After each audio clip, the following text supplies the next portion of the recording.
You are now listening to the Q&E Podcast. Is this what you want? Huh? Is this what you want? I'm trying to get it, goddammit! What's up, everybody? You are listening to the Q&E Podcast. You are here with your boy Q Hicks right now. And I got Edgar on the other line. Edgar, tell the people what's good. What's up, everybody? Welcome to another episode of the Q&E Podcast. Today, we are reviewing The Mitchells versus the Machines. This is a Netflix original movie. If you haven't checked it out, be sure to as soon as possible. I love it. I feel like this is a great movie for the kids heading into the summer. School's about to be out. Movie theaters are opening back up. This is on Netflix right now, but I definitely feel like it's a movie that kids definitely should see, even adults too. You know, I'm about to say, bro, yeah, this good. movie speaks to everybody. This movie speaks to everybody, especially if you're like somebody in Katie's situation who was about to go to school. And you know, when you're about to go to school, you're like, damn, I'm trying to get out of this house, bro. I'm tired of my family. I'm trying to see some new shit. And you see like the bond between the family, and you also get the point of like the robot apocalypse and like how real or how soon is that going to be like a real thing where robots can be damn near be eye to eye with us, my nigga, like taking over this shit. Like that shit was some real shit, my nigga. So I fuck with this movie heavy. So if you guys haven't watched it, I'm gonna give you guys the synopsis of it. Young Katie Mitchell embarks on a road trip with her proud parents, younger brother, and beloved dog to start her first year at film school. But their plans to bond as a family soon get interrupted when their world's electronic devices come to life to stage an uprising. With help from two friendly robots, the Mitchells must now come together to save one another and the planet from the new technological revolution. So, Edgar, what were your expectations coming into this film? My expectations were, remember Cloudy with a Chance of Meatballs and how it was basically, I had the same vibe. Yeah. It was giving me that vibe of how we can manipulate things that can somehow turn away to manipulate us. You know, the way we manipulated the weather in the animated movie Cloudy with a Chance of Meatballs, we took advantage of the technology we have in this movie. And the same way the weather machine turned on us, and it was kind of like our own creation working against us, it was the same thing with this movie. It was a real life situation movie that spoke to us today with the way technology just runs our lives, the way filters run our lives, the way we put literally our whole lives into these phones, into these laptops, into these home appliances. Like you see that in the movie. Like it was crazy. Yeah. That was what I was expecting. And it's funny because they actually give you like the old school perspective of the father. The father really don't know anything about technology. He from the old school. He living out in the cabin and in the woods and shit. But you see like how much trouble he goes through because he doesn't know technology. So it's like you really can't be stuck in the past, but you see how harmful it is to be all the way caught up and all the way into the technology. So you have to have a balance in between. So I like how they showed the father as well. Cause that nigga didn't know nothing, my nigga. And he was all over the place, man.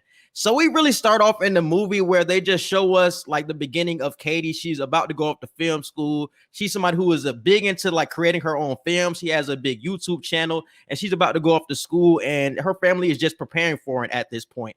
But her father really doesn't know how to take it.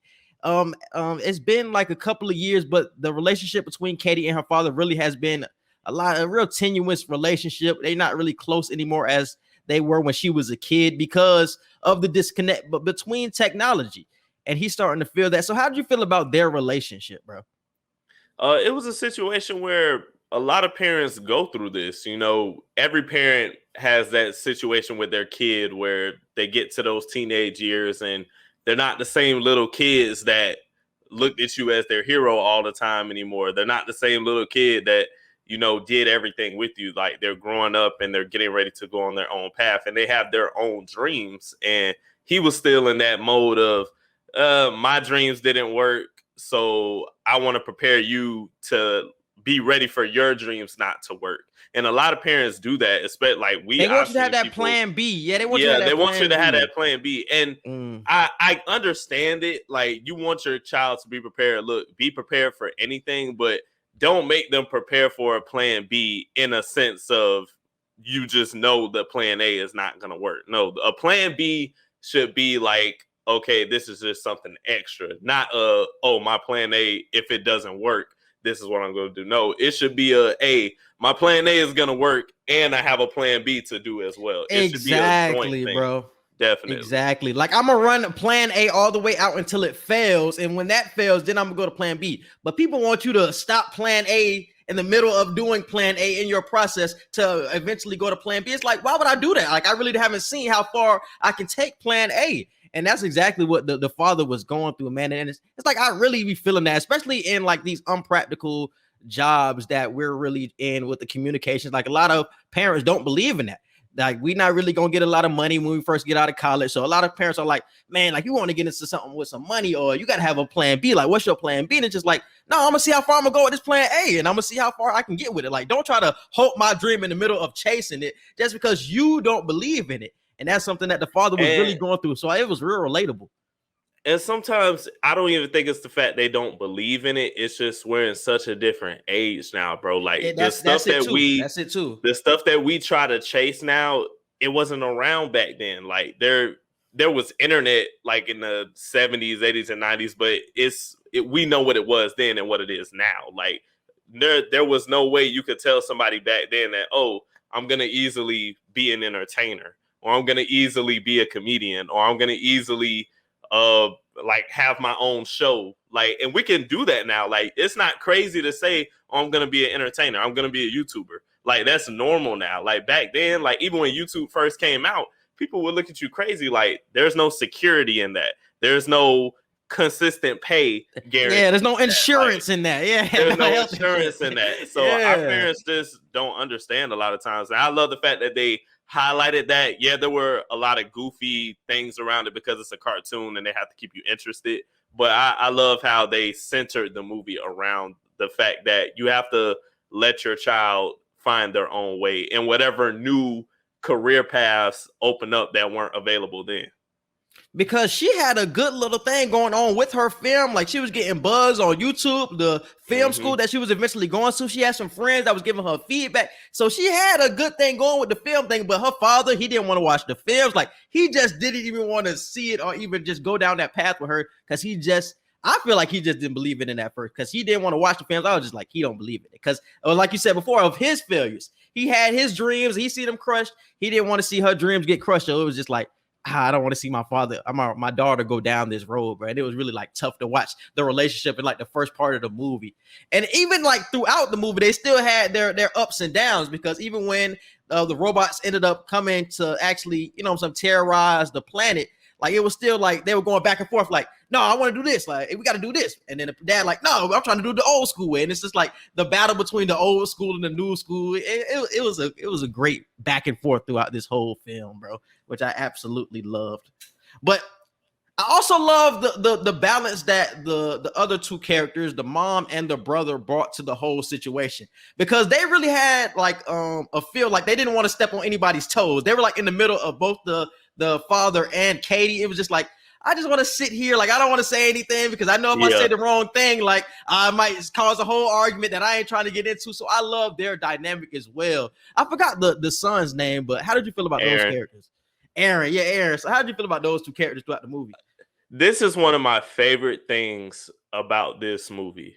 They actually showed siblings that got along with each other. We're so used to seeing shows and movies where the siblings don't like each other, or they have confrontation at some point in the movie or show.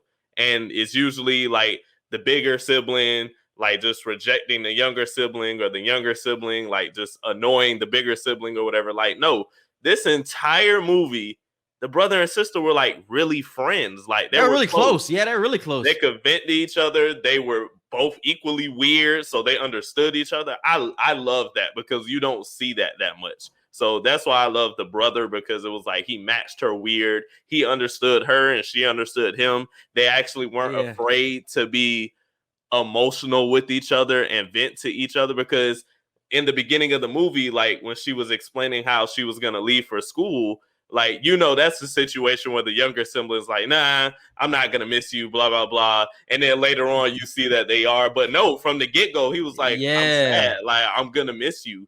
And they didn't try to poke fun with that at all. So I love how they showed an abnormal TV situation with that.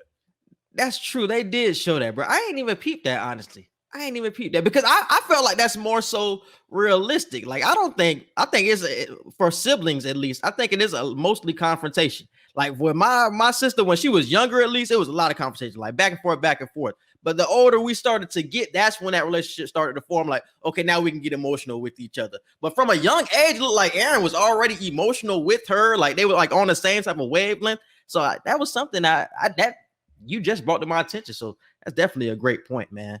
So damn, where do we at this point? So we're getting to the point where Katie is about to go off to school. She wants to get away as soon as possible. Like I said, y'all know that feeling, bro. Y'all about to go off to college. Y'all like, I want to see some new shit. So she's going to film school out in California. So she's going to fly there. But her father wants to have this last bonding moment before she ends up going to school. So he tells them that they're all going on a road trip and they're driving to California. So on this road trip, that is when we get this robot apocalypse out of nowhere. And then I think they ended up stopping out a store or some shit, and they look outside and they just see robots coming back to attack everything. But just to go back even further, just to give y'all the origin of what the hell is going on with the technology, I forgot what the black dude name was. What was the black dude name who was over the shit? Mark Bowman. I think that's what his name was. Mark Bowman. Mark Bowman. So he was like the owner of the PAL, and it was basically like the Apple technology of this entire movie. PAL was basically Siri. Yeah. Yeah, PAL was basically Siri and shit. So he was the owner of that technology. And it's funny because I really loved like his arc in this, because at first he was so into the technology. He was so like trying to go deeper into that realm. Like, he creating robots and shit now. And then by the end, he was like, damn, I think giving too much technology to these, or too much information to this technology, really affected this. You know what I'm saying? Like, so he really started to look at himself like, I'm the problem. So I love the arc and had like his realization of that shit, bro. But how soon do you think something like this could potentially happen? Because that's what was running through my head the entire time. When I seen this PAL shit, this PAL take over, these robots taking over, I was like, how soon is this going to become a reality? All I thought of was iRobot with Will Smith. The moment I seen humans trying to make robots, I'm like, this never ends well. Exactly. Like, they're eventually going to start thinking on their own, no matter what kind of kill switches you put in, no matter what kind of reprogrammings you try to make. The computer is going to, we have supercomputers in our smartphones. So just imagine a supercomputer in like a human fixture.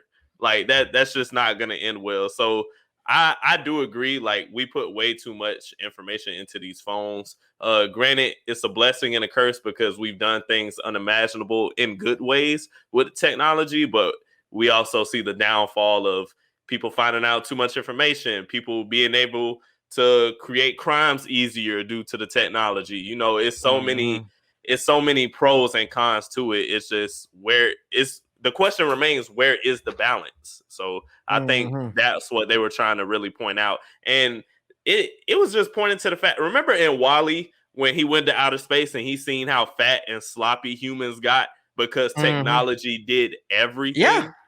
Like, that was kind of like the beginning phase of that, in my opinion, because Mark was literally telling the robot, clean up, give me something to eat, do this, do that. And he just sat down and did nothing. So I'm like, that's like that's phase one of that situation. And we're seeing that now. And that's why I love this movie, because we're literally seeing the beginning stages of that, because we're not going to stop building on this technology. So we already had the iPhones and shit. They're already building robots. They're not building robots to the point that they were in the movie. Like, these robots had like the kill switches, but they also had hella information about your family. Like, they had like access to cameras all over the place. Like, they had all of this stuff. They was souped up robots that they had in this movie. But we're going to potentially get to that point. It's not yet, but we're going to potentially get there, because we're going to keep continuing to build on this technology, bro. And that's why I'm really afraid of the future, because it's going to get to a point where robots are going to take human jobs. It's like, okay, I can get a robot that can do exactly what you do, and that can do it at half the pay or some shit like that. So it's going to be more things like that. And then when you build on taking people's jobs, it's like, okay, now we're building into the robot takeover and shit now. I don't think robots will take over every job, because I do think you need human intelligence, human emotion in certain jobs. But I think in a lot of these factory type of jobs, like labor type shit, Like robots will take over those shits. And when they do that, I think they can really take over everything at that point. That's where industrialism changed like decades ago. Like when factory jobs started just laying people off, like they couldn't necessarily fire people, but they had to lay tons of people off because it's like, hey, like you just said, like what's another movie they showed this in? They showed this in Charlie and the Chocolate Factory. When he said his dad or his grandpa used to work at a factory. Oh, like yeah. Something as simple as twisting caps on like toothpaste bottles. They fired you and got a robot to literally twist caps on bottles at at double the speed for half of the pay. So it's something just as simple as that can change in a matter of like a few years. They were at the dinosaur shop because my boy loved dinosaurs. Aaron loves dinosaurs. And bro, that shit was so fucking cute, bro. That him and old girl, like the neighbors back and forth and shit. And that nigga was running away. I fuck with that shit, bro. I really fuck with that shit. And yes, so the family has to come together in these moments because obviously they see what's going on and the robots are taking over. But like I said earlier in the podcast, the Katie and her father they can't really get along. They really can't. They disagree on the little points and shit like that. One person wants to board up the walls, and Katie wants to do some technological shit to try to stop all these robots from doing what they're doing. And they can't agree, but they eventually end up boarding up everything. Most of the people that were in the dinosaur shop end up getting taken away by like little pods or whatever and get taken to California, whatever, like getting stored and shit like that. So how did you feel about those scenes right then? The funniest part about the robots taking over everything and the way Pal was thinking about how to like capture the humans, she didn't have to say anything. This is how bad humans have gotten in real life and in the movies. All we need is Wi-Fi, and we're down for any fucking thing. She literally explained to them, you will be shipped off into space. You will go into the blackest, deepest holes out there, and you will stay there until you die. But on the way there, you'll have Wi-Fi. And everybody was like, damn, all right, it don't sound too bad. And I'm like, bro, what? Like, that was the craziest shit ever. And then when she turned off Wi-Fi throughout the entire world, everybody lost their shit. Like right now, if the Wi-Fi was to go out everywhere in the world right now for just 3 hours, people would lose their mind. Like literally lose their mind. People wouldn't be able to pay shit. People wouldn't be able to call anybody. Everybody will just run outside and just act like we're in prehistoric times. So that was hilarious.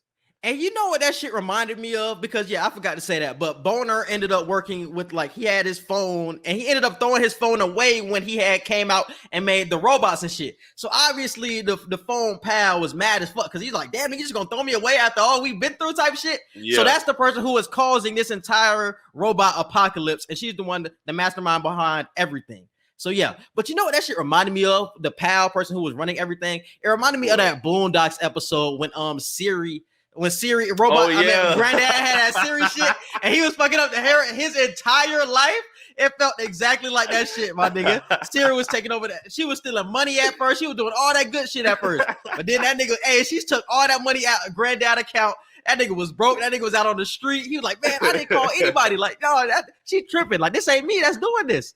Like, bro, that's exactly what this shit reminded me of. Bro, this shit reminded me of a Boondocks episode. I swear to God, I forgot about that episode. That's exactly what the shit reminded me of. Because it wanted to be Granddad's girlfriend. And he was like, no, like, why you messing with all these girls? Like, because Granddad was going out on blind dates. He's like, nah, like, all you need is me. I'm the only woman that you need in your life. And that's exactly how Pal felt. Like, Pal wanted to be the person that was always in the black dude life, Boner's life. So it's just like, nah, like, you can't be that close to me. Like, you're just a phone. You're just technology. But they want to be like emotion. So much emotion from those technological devices. Man, I forgot about that Boondocks episode. That jump was hilarious. That shit was hilarious, my nigga. That shit was definitely hilarious. Yep. And how did you feel about the neighbors? Because throughout the whole film, like, the neighbors were somebody that wasn't the mom's name Linda? Am I tripping? Yeah, the mom was Linda and the dad was Rick. So Linda was always looking up to the neighbors, the Posies. So so Linda was always looking up to the Posies. They look like the idea of family. They always went on family vacations. They always got along and shit like that. And she always looked up to them because that looked like the perfect family. And she always looked at her family as like dysfunctional. Oh, we always disagreeing. We don't get along all the time, this, that, and the third. But it's funny how all of that disagreeing really came together and saved them out at the end of the day. And they became the family that the Posies looked up to, because it's just like, we're not the perfect family, but we got shit done at the end of the day. All of our traits came together and made this happen and saved the planet, while the Posies ended up getting stored off in the pod or whatever. So I loved how they showed that too, because you're always looking up to somebody and you're always looking like, oh man, I wish we were like them, but y'all never appreciate what you actually have. And I'm glad that they showed that in this movie as well. Like, the family doesn't have to always get along. And I like the fact that they didn't make the Posies something that they weren't. I love the fact that even after the Posies was like, wow, we look up to you guys, they didn't take that opportunity to make the Posies look dysfunctional behind the screen. Because all on Instagram, Linda was like, they're so perfect, blah, blah, blah. The writers could have took that opportunity to show that the Posies have their own issues. But no, they made it still look like we're still the perfect family, but we look up to these people. I love the fact that they did that, because it lets people know that people might actually be raw behind the camera and in front of the camera, for real. Like, the Posies was a raw family in front of the camera and behind the camera, but they still looked up to the imperfect people, because the imperfect people were so authentic and genuine. So I love the fact that they didn't take that opportunity to bash the Posies like behind the scenes. So I love that. Yeah, bro, I definitely fuck with that shit too, bro. Definitely fuck with that shit too. So at this point, we get past that scene, and can't forget about the two robots, bro. What was the name of the two robots that ended up fucking with them? It was Deborah Bot. Deborah Bot. That's what I'm saying. Like, yeah, like, she definitely had a nickname for that. But yeah, when the robots were taking over, they ended up boarding up the dinosaur shop when they were trapped inside of it, and all of the robots were trying to get in. And then the two robots ended up helping them throughout the way. It was Deborah Bot, and it was also Eric. And this is when the Mitchells started to realize that they could just speak to the robots to just tell them what they wanted them to do.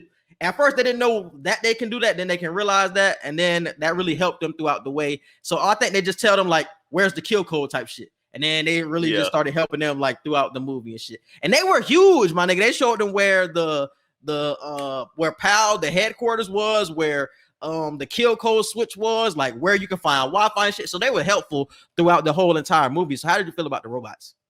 I like them, and I like that they didn't show them in the preview, because you don't see them in the trailer at all for the movie. So I was like, oh, so they were sitting in the back seat the whole time, but they kind of like they found a way to they covered them up. Yeah. I was like, that's cool. So I love the fact that they didn't spoil that for us. And I was kind of thinking that was going to happen. I'm like, they're going to have at least one robot on their side. Like, there's too many robots for them to not have like a inside man or an inside bot. Yeah, I definitely fuck with that. They're dynamic, man, because they were so cool and chill. Like, that shit was funny as fuck. Yeah. And the reaction that they had to that motherfucking dog, my nigga. That shit killed me the entire That shit killed me like that entire movie. They say, is that a dog? Is that a cat? Is that a loaf of bread? What the fuck is that? And niggas didn't know what the fuck that dog was, bro. Yeah. All right, now they on the way to, at this point, they're leaving the dinosaur shop. They have the two robots in the backseat. To the mall. They went to the mall because that mall had Wi-Fi, and that's how they can get the computer. They can get the computer, and they can put the kill code inside of the computer and shut all of the robots down. It was called like World Mall or something like that. And they basically went into the PAL store, the Mac store, for copyright. Yeah. It was called Mall of the Globe or World Mall or something like that. I forgot what state it was in, though. Dakota Mall. What the fuck am I thinking about? I'm definitely thinking about what's the name, bro. Static Shock, Dakota Mall. But they were on the way to Silicon Valley, so they were in the West Coast. Yeah, they were definitely on the West Coast. So yeah, they end up going into the mall trying to shut all the robots down. But then PAL, the little phone or whatever, who's the mastermind behind all of this, ends up having all of the electronic devices take over when they're trying to put in the kill code for all of this shit. So, like, nigga, you seen toasters to come to life. You seen refrigerators come to life. So everything that was in the mall was coming to life, trying to knock the tennis rackets. tennis rackets in television. I'm like, bro, what? That shit fucked me up, my nigga. That shit fucked me up. I was like, they really got technology in that shit and tennis rackets. Do they really have that? I believe it. I believe it. I was like, that shit surprised me when I seen tennis rackets. I was like, them niggas going too far, but I got the point. So yeah, they end up going through there, and what ended up happening in the mall, bro? I forgot. The Furby things. They ran into the Furby things. It was just a bunch of action. And the dad figured out a way to set up like a bear trap that he set up when Katie was younger. And that was kind of like the way that they got out of there. But in the midst of that happening, they fucked up the router, which messed up the Wi-Fi. So the kill switch ended at 98%. And that's what led them going to like the main headquarters. Yeah.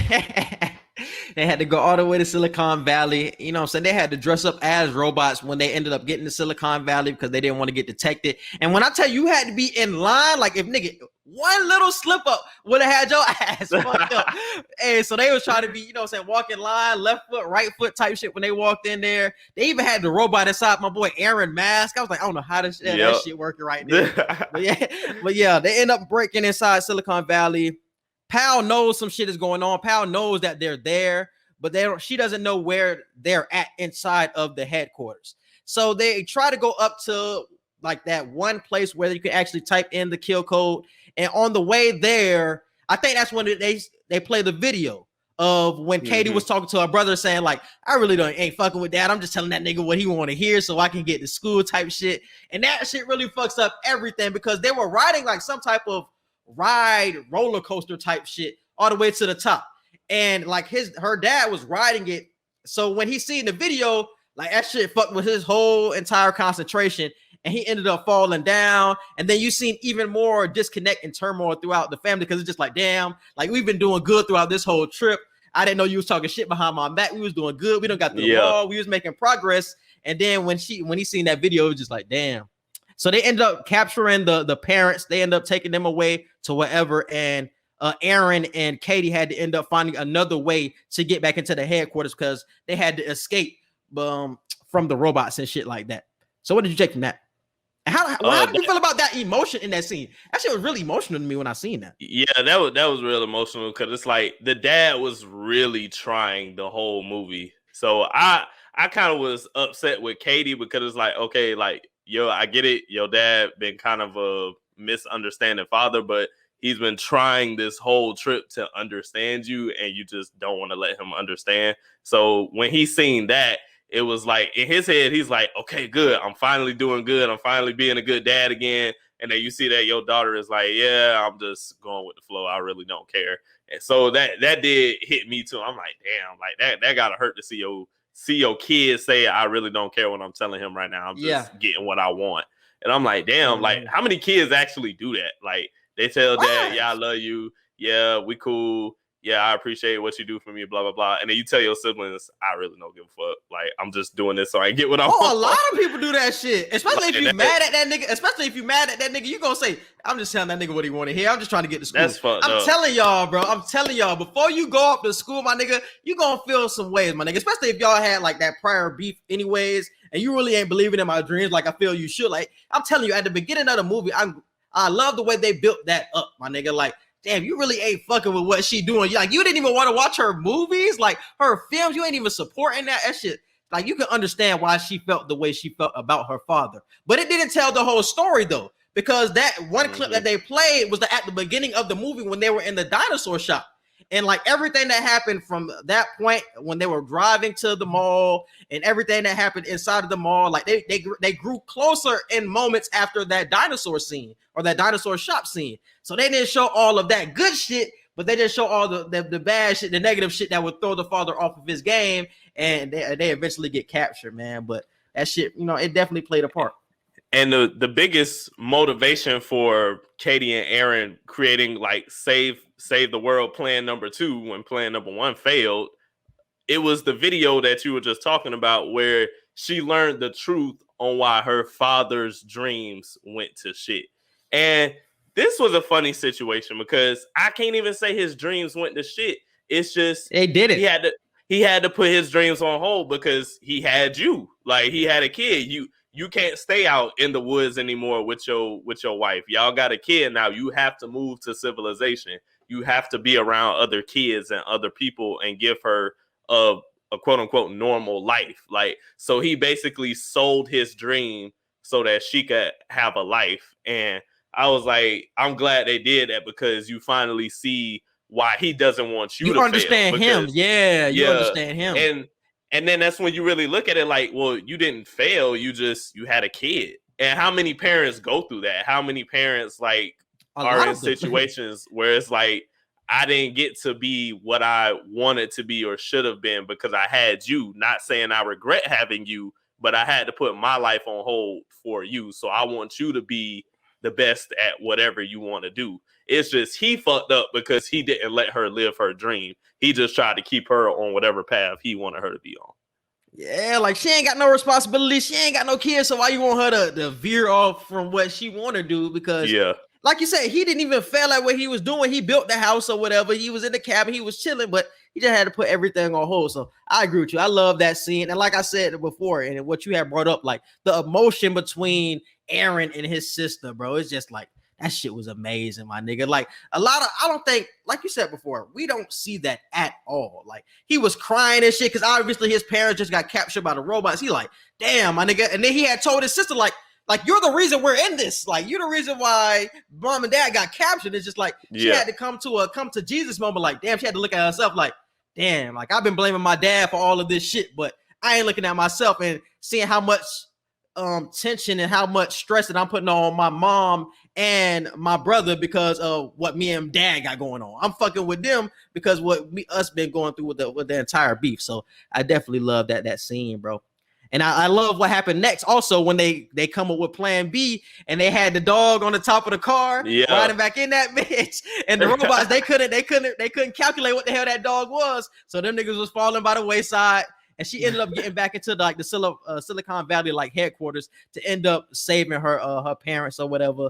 I love that entire scene. But I also love what they showed with Rick the father.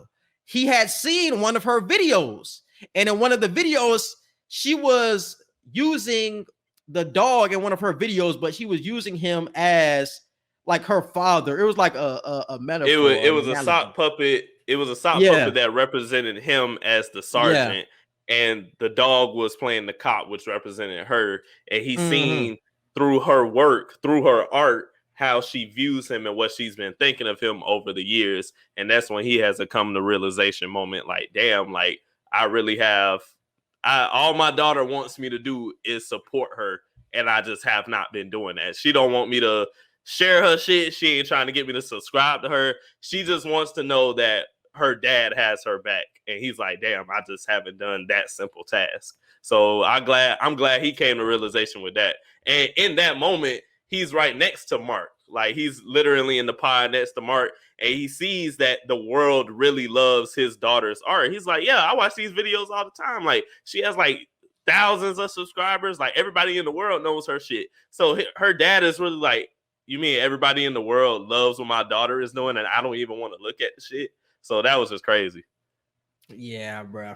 And like I said that before, that was the moment he realized, like, Mark, I forgot what you said his last name was, but Mark, he ended up realizing, like, Bowman, he ends up realizing, like, damn, like, maybe I shouldn't give all this information to robots and shit. They take it over and all that shit. So that was a cool little scene between that.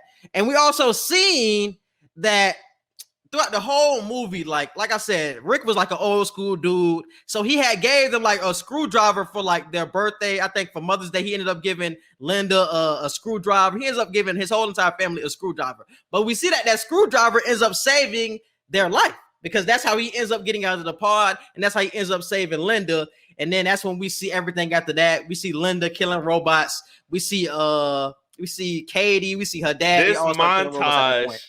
This montage was beautiful. When the family came together to T.I. and Rihanna's Live Your Life, I was like, this is like the best way they and that was their song. Yeah, and that was their song too. Yeah. That was their family song. So I'm like, that it reminded me of you seen I don't know if you've seen like the original and the recent one, but that vacation movie. What's the name of that vacation movie? is it just called Vacation?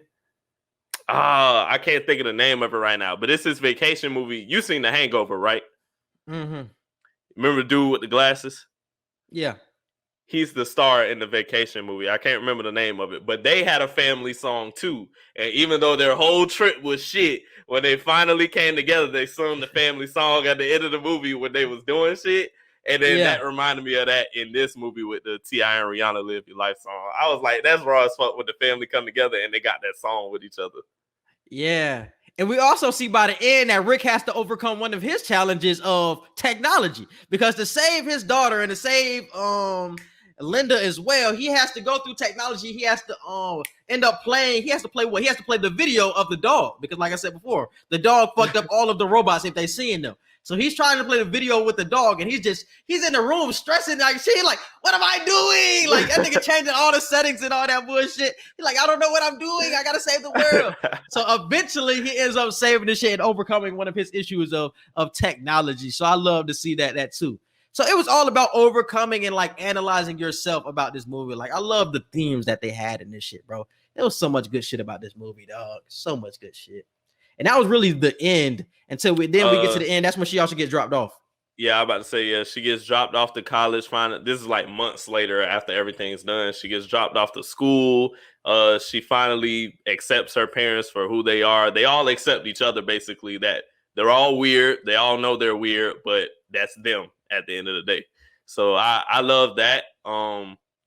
Because you don't see that often. Like, when kids grow up, like, the weird shit they used to do with their family, some kids, like, they're like, I don't do that anymore. That used to be weird. But in this movie, it shows that, no, like, you can still be weird. Like, it's your family. Don't act like you didn't used to do weird shit with us. And I think every family has family members like that, to where they act different from what they used to act when they were younger. It's like, okay, you don't have to be on no kid shit, but it's like, don't act like you didn't used to do this with us, or don't act like you weren't one of the main people doing this, So I love the fact that even though she's grown and going to college now, she's not afraid to be weird in public with her family. Yeah.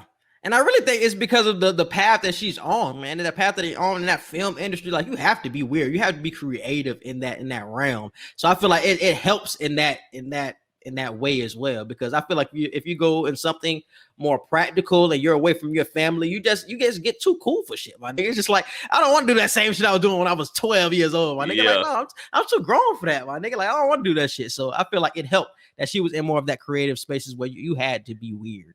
And how did you feel about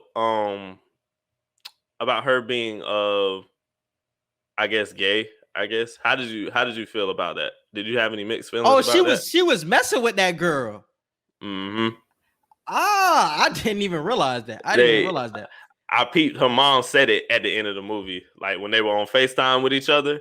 She was like, how's Jade? Like, are you going to bring her home and introduce her for Thanksgiving and this and that? Like, are you two doing okay? She said all of it. She said it quick as fuck. Oh, that shit went over. I remember that, but it went over my head. I'm thinking on some friend shit. Nah, she said it very quick. She said it quick as fuck. I was like, hold on, like, introduce her, bring her over for Thanksgiving and all. Like, that's some relationship shit. Like, that ain't no, we just friends. Like, you bringing a person over for the holidays, that's relationship shit. So I'm like, so okay, I ain't know how to feel about it. I ain't know if I was upset because it's like, are y'all trying to push the gay thing on kids, or it's like it's something that you didn't even pay attention to throughout the whole movie. Yeah, like they really made it just look like, oh, we're just friends. Like, I found a person that's in common a lot with me. But is it because, like, throughout her whole life, they showed through the beginning of the movie all the way to now, like, she's been weird ever since she was a little kid. She's been weird. She's been the outcast. She's been the nerdy, like, animation girl. So I don't know if they were trying to be stereotypical with how they tried to make her gay, or if it was just we're just adding this little flavor in at the end, since we didn't give her a specific person to like.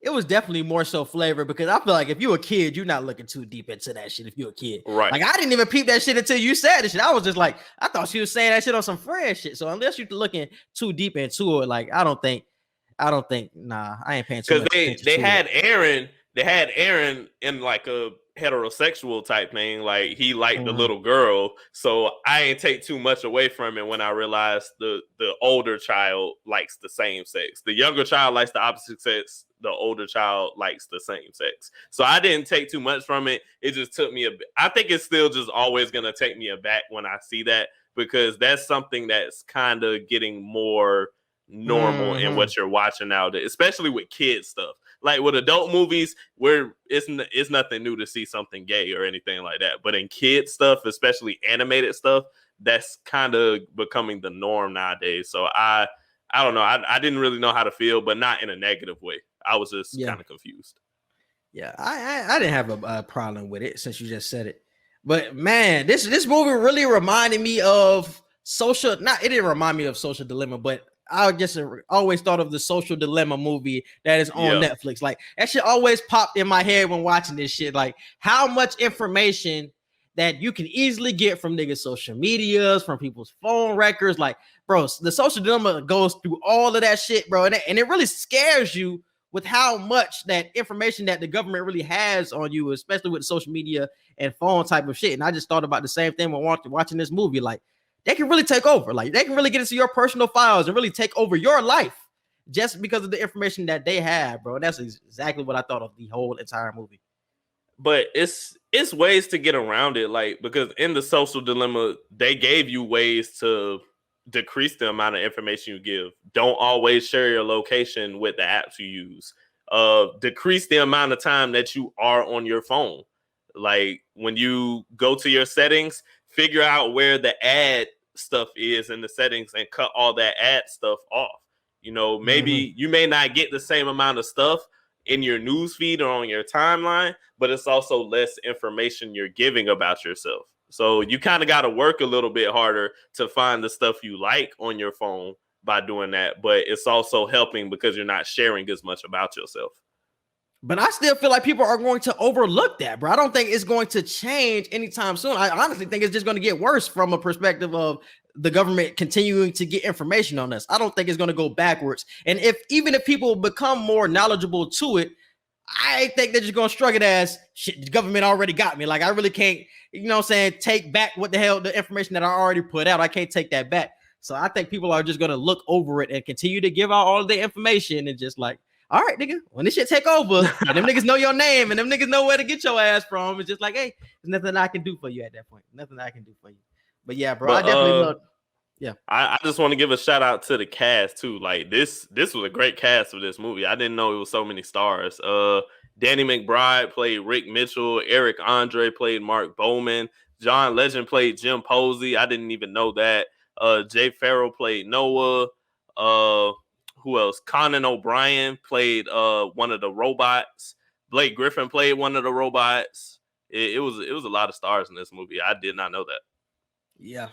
And I loved everything about this movie, man. The family tension, the robot apocalypse, the realization that technology is harmful and can exploit us. And they end up saving the world, saving the day, my nigga. So I loved everything about this film, my boy. So what the rating?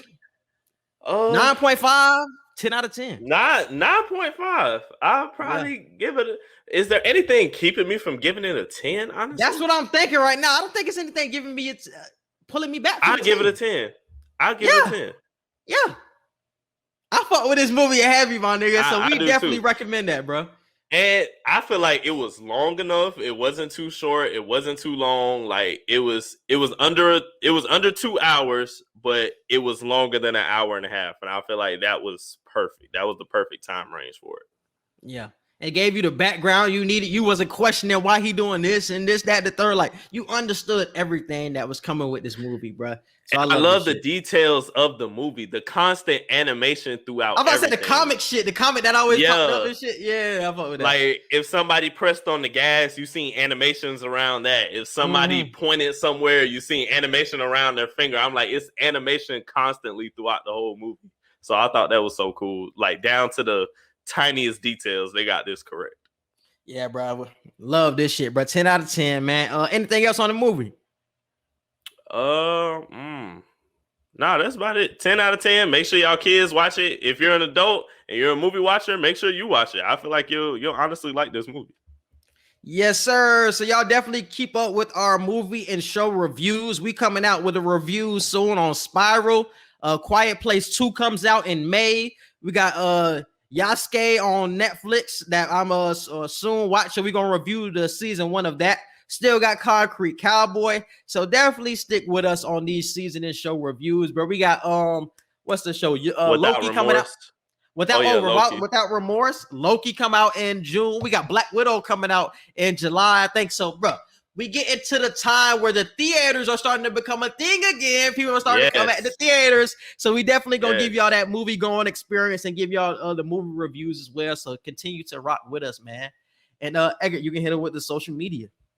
You can follow us on Twitter at QE Podcast 1. You can follow us on Instagram at QANDE Podcast. You can follow and like our Facebook page, Q&E Podcast. Don't forget to subscribe to our YouTube channel, spelled the same way. Feel free to click that notification bell so you can see anytime that we drop new episodes. And our email, QANDEpodcast@gmail.com for any business inquiries, questions, or concerns. Yes, sir. And definitely subscribe to all of our podcast platforms. We're on Apple Podcasts, Google Podcasts, Spotify, and iHeartRadio. And wherever you listen to podcasts, we are also there. So definitely subscribe. Subscribe to the YouTube, Q&E Podcast, and subscribe to my YouTube. Just type in Quincy Hicks and definitely subscribe. We appreciate you guys for listening. And we out. Peace.